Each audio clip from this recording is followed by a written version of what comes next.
아무리 좋은 차를 준다고 해도 타지 말아야 될 차는 브레이크가 망가진 차라고 했습니다. 하나님이 없다고 마음 먹는다면 사람에게는 하지 못할 일이 없습니다.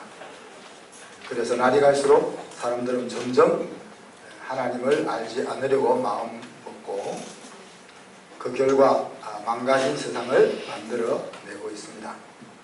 물질적으로는 풍요로워가고 있지만 영혼은 더욱더 피폐해가고 있다 하는 말입니다. 하나님의 무서운 진노는 사람이 하는 대로 개입하지 않고 그냥 내버려 두는 것입니다.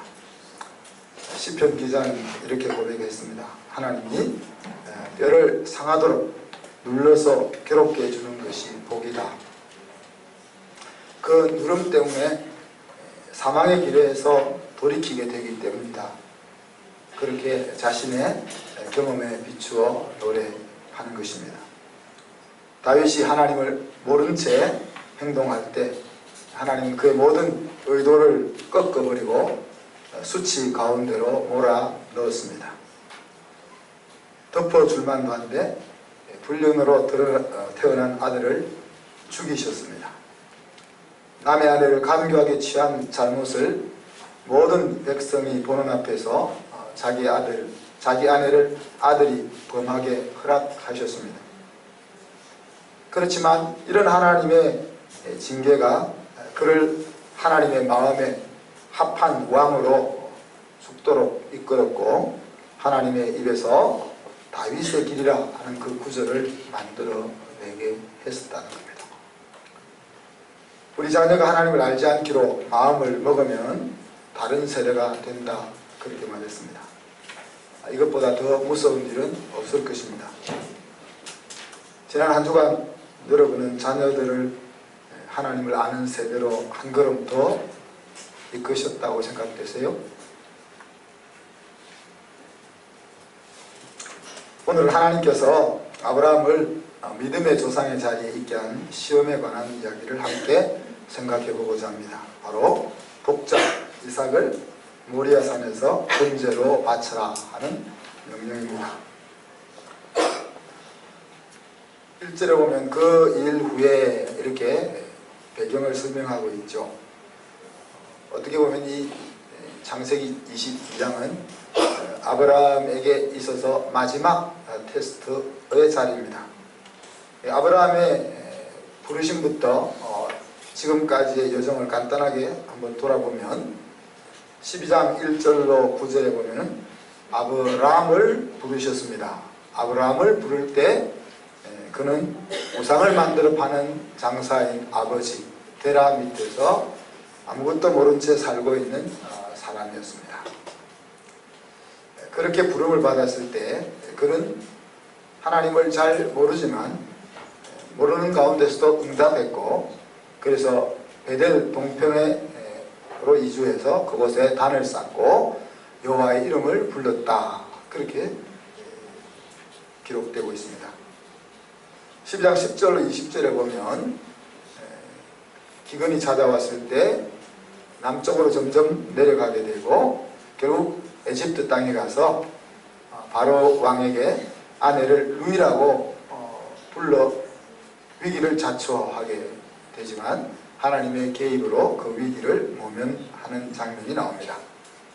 13장에 가면 땅 문제로 조카 롯과 사이에 다툼이 일어나서 헤어지게 되고 소돔으로 떠나버린 조카를 바라보며 마음이 허전한 그때 하나님이 찾아오셔서 위로해 주셨고 그리고는 종과 횡으로 행하여 보라 네가 보는 땅을 내가 다 너에게 주겠다 그렇게 약속을 주셨습니다. 그 약속을 받고 아브라함은 헤브론 땅으로 옮겨서 그곳에 살면서 여호와를 위하여 단을 쌓았다 그랬습니다. 15장에 가면 조카와 소돔 백성들이 팔레스타인 연합국 나라에 빼앗겨서 사로잡혀 갔을 때 그들을 찾아왔습니다. 찾아왔지만은 연합군들이 다시 전열을 가다듬고 공격해 올 위기 앞에서 두려워하고 있을 때 하나님이 그에게 나타나셨습니다. 그리고 나는 내 방패요 큰 상급이다. 그렇게 위로해 주셨고, 또 이삭을 주실 것으로 약속하실 때 아브라함은 그 하나님의 약속을 믿고 받아들였습니다. 그래서 하나님은 아브라함의 그 믿음을 의로 여겼다. 그래서 그곳에서 아브라함과 언약을 맺게 됩니다. 17장에 가면은 아브라함이 99세 때 될 때에 나타났습니다. 99세라면 이제 아들을 낳을 수 있는 가망성은 거의 사라진 그때라고 말할 수 있겠죠. 그때 나타나셔서 나는 전능한 하나님이다 그렇게 말씀하셨고, 너는 내 앞에서 행해서 완전하라. 완전하게 행하라 이렇게 안 하고 내 앞에서 행동함으로 완전하라 그렇게 말씀하셨습니다. 그리고 이 99세 때 아브라함이라는 이름을 아브라함이라고 바꾸어 주시면서 너와 내 후손의 하나님이 내가 될 것이다 약속하셨고, 그 약속의 표징으로 할례를 행할 것을 명하셨습니다.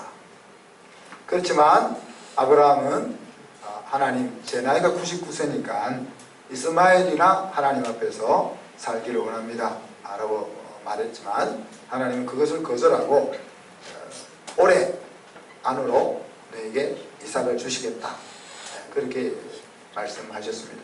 그 말씀을 듣고 아브라함은 온 가족들에게 할례를 행함으로 하나님의 약속을 억셉트하는 행동을 보였습니다.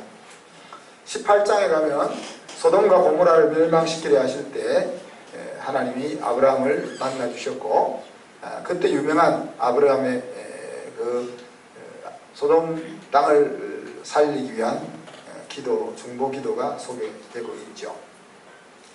그리고 20장에 가면 다시 남방 땅으로 옮겨가다가 그랄 땅에서 아내를 루이라고 또 속이게 되고, 그 결과 또 위기를 만나죠. 또 하나님의 계획으로 위기를 넘어서지만은 그 당시에도 하나님이 없는 그랄 땅에서 내가 두려워서 아내를 루이라고 속였다라고 말했습니다. 21장에 가면은 21장 마지막 부분에 보면 아비멜렉의 군대 장관 비골과 그 맹약을 맺게 되는데, 22절에 보면 맹약을 맺게 된 이유가 이 군대 장관 비골이 이렇게 이야기합니다. 내가 무슨 일을 하든지 하나님이 너와 함께 계심을 보았다. 그러니 너와 같이 MOU를 맺어야만 우리나라가 평안할 수 있겠다. 그렇게 해서 이제 맹약을 맺게 됩니다. 그 일 후에라는 이야기입니다. 아브라함의 그 하나님으로 부르심을 받아서 쭉 하나님을 섬기면서 여자리까지 온 그 일 후에라는 이야기죠. 그죠? 아브라함이 그 일 후에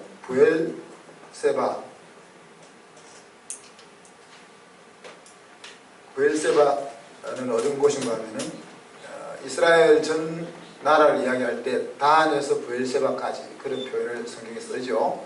단은 이스라엘 맨 북쪽 끝이고 부엘세바는 제일 남쪽 끝입니다. 그러니까 이집트와 제일 가까운 이제 팔레스타인 땅이라고 볼 수 있겠죠. 그곳에서 아브라함이 에셀나무를 심고 거기에서 영생하시는 하나님 여호와의 이름을 불렀다라고 21장 마지막에 이야기하죠. 자, 그 에셀나무는 조그만 나무지만 큰 것은 키가 9m까지도 자라고, 뿌리가 한 30m까지 뻗어가서 아주 생명력이 왕성한 나무로 잘 알려져 있고, 그래서 이 사막이나 황무지에 심을 만한 기념수 노릇을 잘 하는 나무죠. 그러니까 아브라함이 부엘세바 땅에 정착을 하면서 내가 여기서부터 이제 영생하시는 하나님과 동행하며 살 거다라고 다짐을 하고 나무를 심고 블레셋 사람의 땅에서 여러 날 지냈다는 이야기입니다. 다르게 이야기하면 본격적으로 하나님이 약속하신 땅에서 하나님을 섬기기로 시작한 바로 그 시점이 그 이후에라는 이야기입니다. 그래서 오늘 본문은 아브라함을 믿음의 조상으로 세우는 마지막 시험의 자리가 되는 겁니다. 자, 그런데 이 시험에 나오는 문제는 하나님이 내실 만한 그런 내용이 아니었습니다. 자, 사람을 제물로 드리는 것은 하나님이 금지하셨던 내용입니다. 그죠? 그리고 이삭은 특히나 하나님이 축복의 통로가 되게 하겠다고 주신 약속의 아들입니다. 이런 연유를 생각해 볼 때 하나님이 주신 시험 문제는 문제가 있는 시험 문제를 하나님이 주시는 거죠. 자, 이런 문제를 받아들은 아브라함의 심정이 어떠했을까요? 만약에 여러분이 이런 시험 문제를 받았다면 어떻게 생각이 들고 어떻게 행동을 했겠습니까? 에이, 하나님이 뭐 그런 문제를 내시겠어? 지금 여러분 다 그런 생각을 하시죠?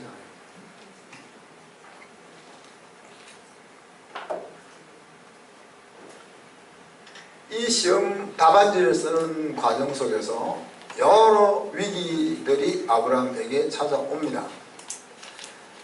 하나님이 오늘 성경을 통해서 또한 환상 가운데 야, 너 아들 린이를 번제로 바쳐라, 이런 말씀은 안 하실 걸 확신하죠? 여러분, 그런 음성을 안 들을 걸 확신하죠?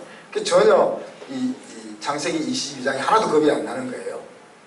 하나님 그런 명령을 안 하실 거니까.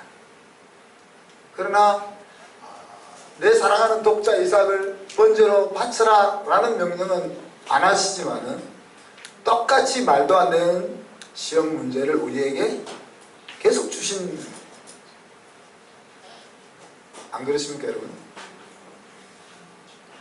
그래서 어떤 사람은 그 문제를 받아들고 그냥 팽개치고 교회를 떠난 사람 많잖아요. 네, 그런 무리들이 가난한 성도라고 일컬어지고 있습니다. 교회에 다니고 있는 사람보다 더 많은 수의 사람들이 가난한 성도로 불리면서 교회 밖에서 살고 있죠.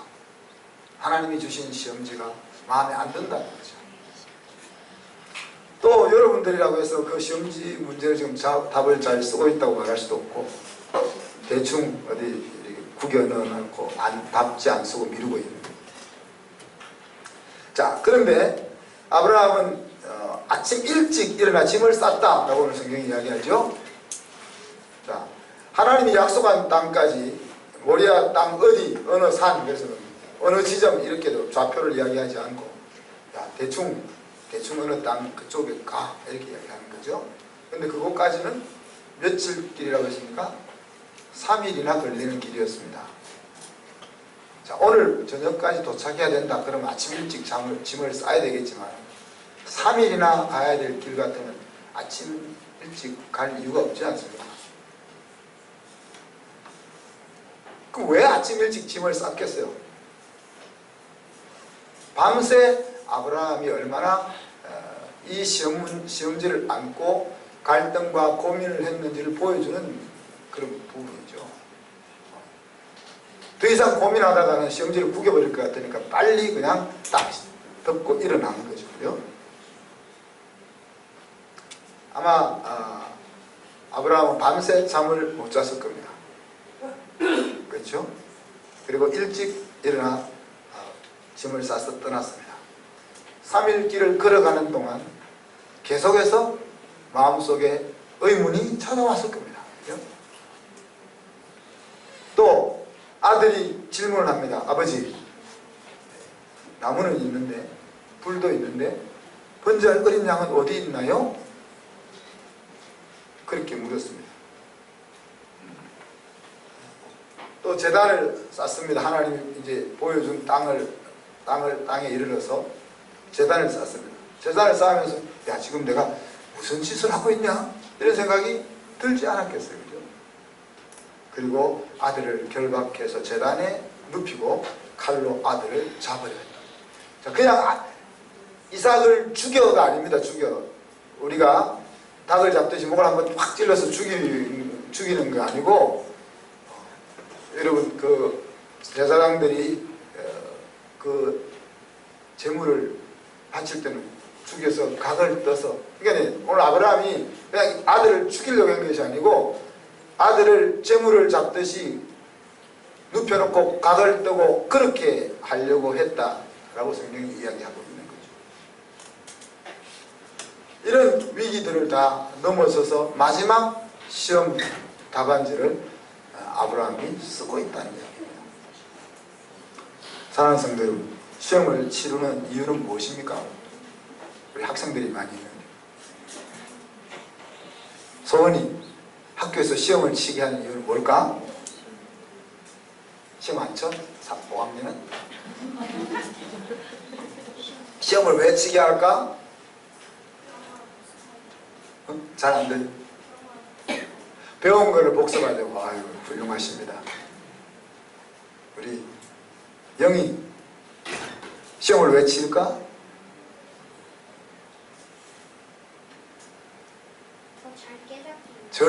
잘 깨닫게 하기 위해서. 아유, 참. 누가 엄마 집 똑똑합니다. 명정이 나면 왜 시험을 칠까? 또 다른 답이 나올 수 있을까요? 내가 정확히 못 들었던 부분에 대해 공부하면서 깨달을 수 있어. 네, 아유, 훌륭하십니다. 그렇죠. 시험은 1차적으로는 잘 배우게 하려고 시험을 칩니다.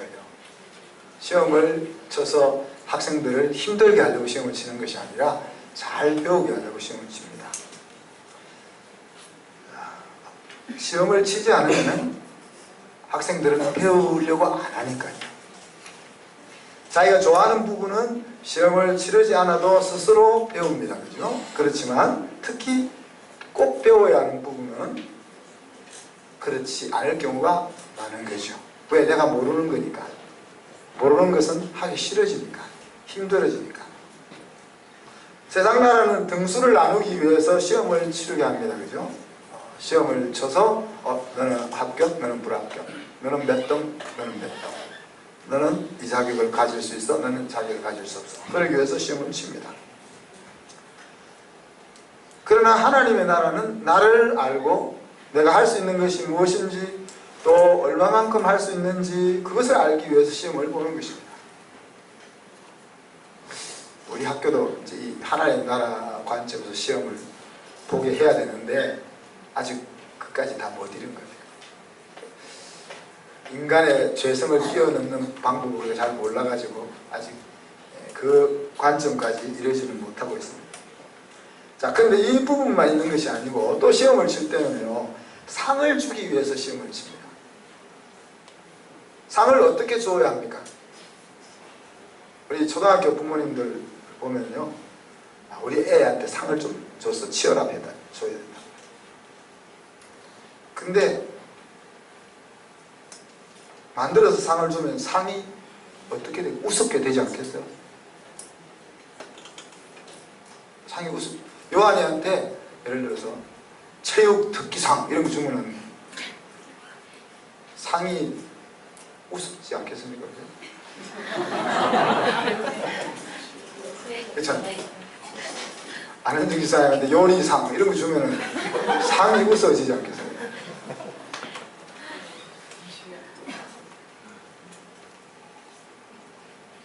계시록에 보면 수많은 상들이 언급되어 있습니다. 요한계시록 2장 7절에 보면 그 상 중에 생명나무 과실을 먹게 해주는 상이 있어요. 그 과일을 먹으면 영생하는 거 아니에요, 그죠? 영원히 죽지 않고 사는 거예요. 근데 누구에게 준다? 에베소 교회, 처음 사랑을 버린 에베소 교회, 이기는 그에게, 다시 말하면 처음 사랑을 회복하고 믿음을 지키는 자에게는 영생하는 열매를 먹게 해주는 상을 주겠다.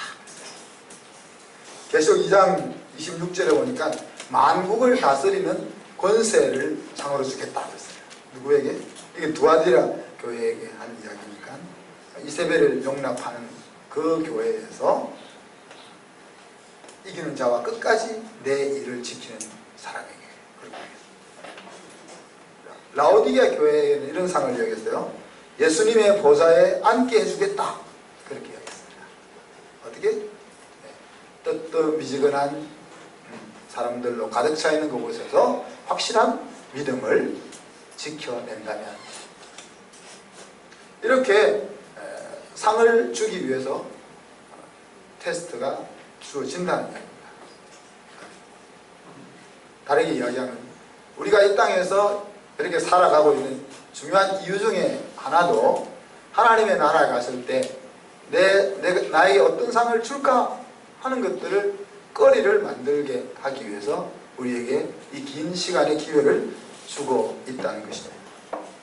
오늘 12절에 보면 하나님의 사자가 이렇게 이야기합니다. 이제야 내가 하나님을 경외하는 줄을 아노라 그랬습니다. 내가 내 아들 내 독자까지도 내게 아끼지 아니하였으므로. 하나님이 약속으로 주신 아들이니까, 그냥 아들 이스마엘도 이쁜데 약속으로 얻은 아들은 얼마나 더 이쁘겠습니까? 그리고 그 아들이 그냥 아들이 아니고 나의 대를 이어서 하나님의 축복의 통로가 되는 아들이니까 그 마음속에 얼마나 큰 자부심과 기쁨이 있겠습니까? 그런데 그 아들도 바치려고 하는 그 모습 속에서 너가 정말 나를 사랑하는 줄 내가 이제 확인했다. 그런 이야기죠. 우리가 저번에 이 창세기 22장은 수없이 많이 설교했던 내용들이죠. 특히 하나님은 다르게 보면은 많은 사람들 앞에서 이런 시험 문제를 받아들고 아브라함이 어떻게 시험 답안지를 쓰는가 하는 것들을 보여주고 싶었다는 그런 관점에서 설교했습니다. 그죠? 다르게 이야기하면 아브라함을 많은 사람 앞에서 자랑하고 싶었다는 이야기입니다. 내 아들 아브라함이 이런 얼토당도 않는 시험 문제를 얼마나 멋지게 답을 써내는지 너희들 봐! 이렇게 하나님이 하고 싶었다는 이야기죠. 하나님이 주시는 것을 포기할 줄 아는 자리까지 갈 수 있으면은 하나님이 정말 자기의 왕이라는 것이 분명한 것이죠. 사단이 욥에게 와서 무엇이라고 이야기합니까? 하나님이 욥을 자랑합니다. 온 세상에 욥처럼 나를 사랑하는 사람이 어디 있냐? 그러니까 하나님, 걔가 괜히 하나님 사랑할까요? 하나님이 뭔가를 주셨으니까 그거 더 받으려고 사랑하는 척하는 거지 진짜 마음 그게 아니에요. 우리가 하나님으로부터 받았던 모든 것을 다 돌려드릴 수 있을 자리까지 갈 때 정말 하나님이 나의 왕의 자리에 서는 겁니다. 저는 이제 그렇게 고백합니다. 우리가 하나님이 주신 비전을 먹고 살아가는 사람들인데, 하나님이 주신 꿈과 가치를 바라보면서 살아가는 사람들인데, 하나님이 주신 그 꿈마저 내려놓을 수 있을 그때가 바로 우리가 하나님 앞에 바로 서 있을 때다 하는 이야기입니다. 사도 바울이 내 목숨을 다 바쳐도 아깝지 않는 사명이 있어. 나는 그 사명 때문에 살아가는 거야. 그래서 바로 나를 구원하신 그리스도를 증거하는 거야 그랬는데, 하나님이 그만 됐다 이제 돌아와 그럴 때 자기 목숨보다 더 귀하게 여기는 그 사명도 내려놓을 수 있을 그때에 비로소 하나님이 그의 왕인 것입니다. 오늘 하나님이 아브라함에게서 그것을 확인하고 있는 겁니다. 내가 너에게 준 그것 때문에, 내가 너를 사랑해 준 그것 때문에가 아니라 너 자신조차도 버릴 수 있는 그 자리에 이르고 있는 아브라함을 보고 싶은 거죠. 하나님과 우리 사이의 관계의 깊이는 어떻게 이렇게 밖에 확인할 길이 없는 겁니다. 그렇죠? 로마서 8장 17절에 보면 자녀이면 또한 상속자, 곧 하나님의 상속자요 그리스도와 함께한 상속자니 우리가 그와 함께 영광을 받기 위하여 고난도 함께 받아야 할 것이니라 그랬습니다. 영광만 주어진다면 우리는 절대 우리의 마음 중심이 하나님을 순수하게 순전하게 사랑한다라고 외칠 수가 없는 거죠. 설사 정말 우리가 하나님을 다른 사심 없이 진실하게 온전하게 하나님을 사랑할지언정지라도 정말 우리가 순수하게 하나님만을 사랑한다는 것이 확인되어지지 않는다. 아브라함은 완전한 사람이 아니었습니다. 앞에서도 쭉 아브라함의 히스토리를 우리가 살펴보면 여러 가지 연약함과 실수가 많았습니다. 그러나 그가 믿음의 조상이 된 것에 대해 누구도 토를 달지 않습니다. 아브라함이 믿음의 조상이라 할 때 무슬림들조차도 아브라함을 무슨 믿음의 조상이라고 해요. 여기 여러분들 중에 우리 남자들 중에 자기 아내를 누이라고 속인 사람 수많고요. 여행 가가지고 성지순례 여행 가서 우리 아내가 너무 이뻐가지고 얘는 이 사람은 우리 동생이에요 이렇게 속인 사람 아무도 없잖아요. 아브라함은 한 번도 아니고 두 번이나.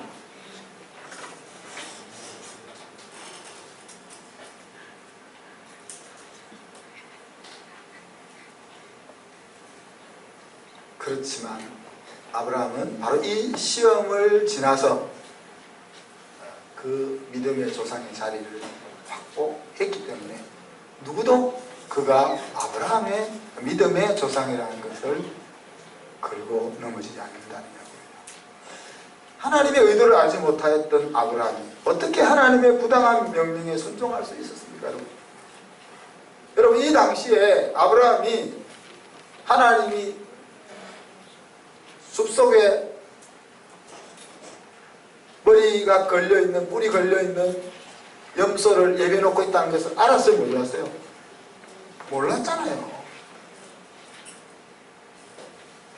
하나님 힌트를 좀 주셨으면 아주 마음 두근거리지 않고 딱 겁없이 했을 텐데 하나님 힌트를 안 주셨으니까 몰랐잖아요.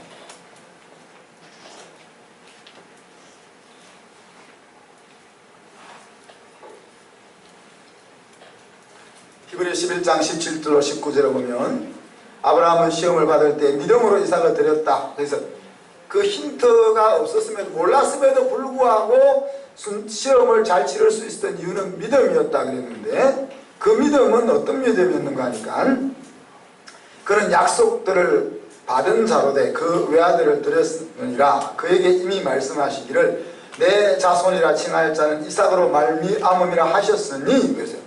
자, 하나님이 아브라함에게 이야기했습니다.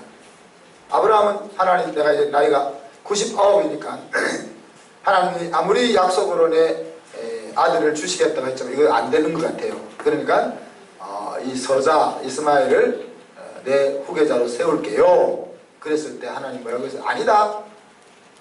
내가 반드시 내 아내를 통하여 아들을 줄 것이다. 그렇게 이야기했잖아요. 그죠? 그리고 그가 너가 받은 복을 온 세계 열방에게 나눠주는 자가 될 거다. 하나님 그렇게 말씀하셨잖아요. 그 말씀, 그 약속에 대한 굳건한 믿음이 아브라함으로 하여금 하나님이 뭘 어떻게 하실지에 대해서 모름에도 불구하고 순종하게 만들었다. 그렇게 얘기했어요.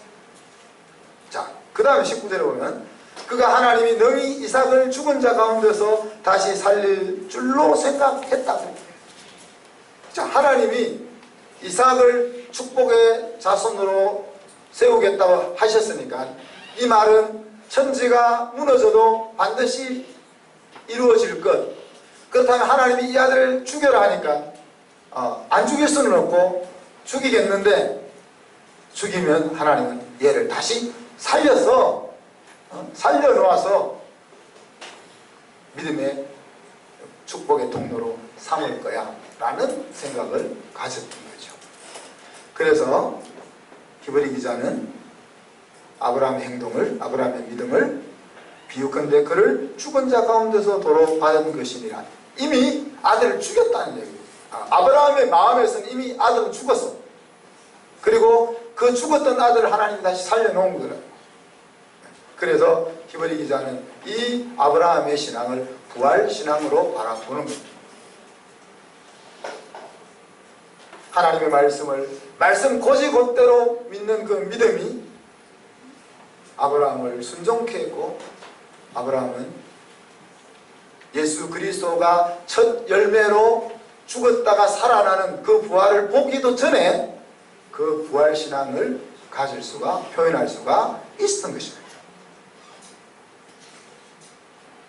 하나님 말씀에 대한 절대적인 신뢰, 아브라함의 그 절대적인 신뢰, 그것을 하나님은 아브라함의 믿음을 부끄럽게 하지 않으셨습니다.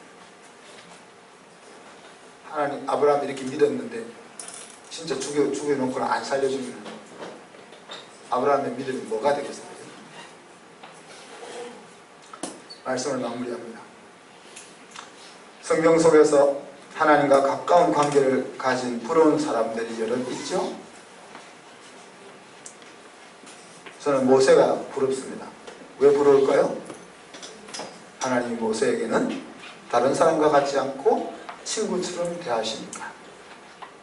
자, 요나가 부럽습니다. 여러분, 많은 사람들이 요나를 별로 안 부러워하는데 저는 요나가 부럽습니다. 왜 부러울까요? 하나님에게 대놓고 따질 수 있는 관계죠. 하나님 하라고 해도 저 못해요, 죽어도 못해요, 왜 해야 돼요? 이렇게 따질 수 있는 관계예요. 저는 다윗이 부럽습니다. 내 마음에 합한 자로 불러주시는 하나님이니까요. 자, 근데 오늘 아브라함의 이 절대 신뢰가 부럽습니다. 어떻게 아들을 죽이는 것까지도 할 수 있는 하나님 말씀에 대한 절대 신뢰가 그 마음속에 있을 수 있을까?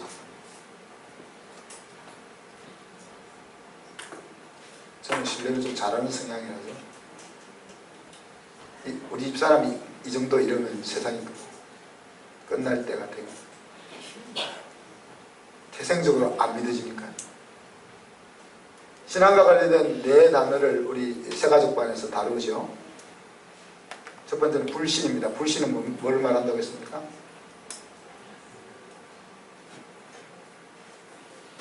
미신부터요. 미신은 뭘 미신을 하죠? 안 믿어야 될 것을 옳다고 믿는 것을 미신입니다. 나무에 빌면은 아들을 놓게 해주겠다 이렇게 생각하고 그곳에 가서 비는 거죠. 맹신은 뭘 맹신을 하죠? 모르고 믿는 거예요. 잘 모르고 믿는 거. 그 다음 불신은 믿어야 될 하나님을 믿지 않는 거죠. 믿음은 뭐예요? 믿어야 할 대상을 향해서 온전한 신뢰를 주는 것, 그것만이 믿음인 거예요. 근데 이렇게 단어를 딱 말하면은 금방 알겠죠.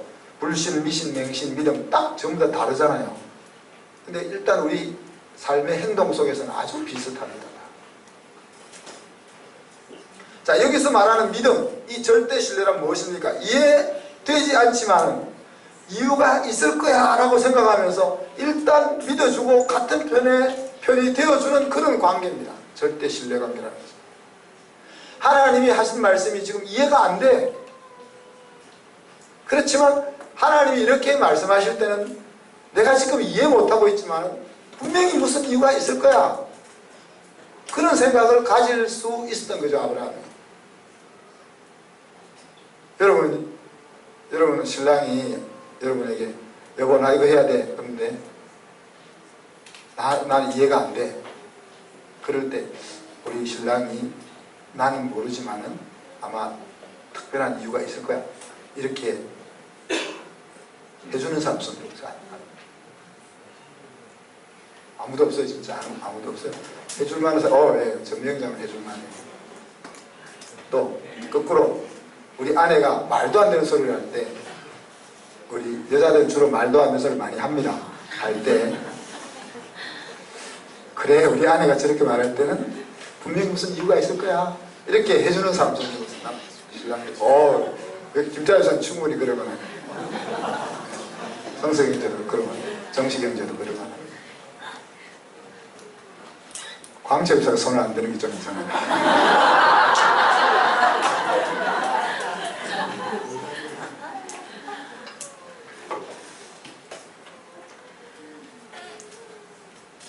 부부 사이에 이런 관계가 돼야 안 되겠어요, 여러분?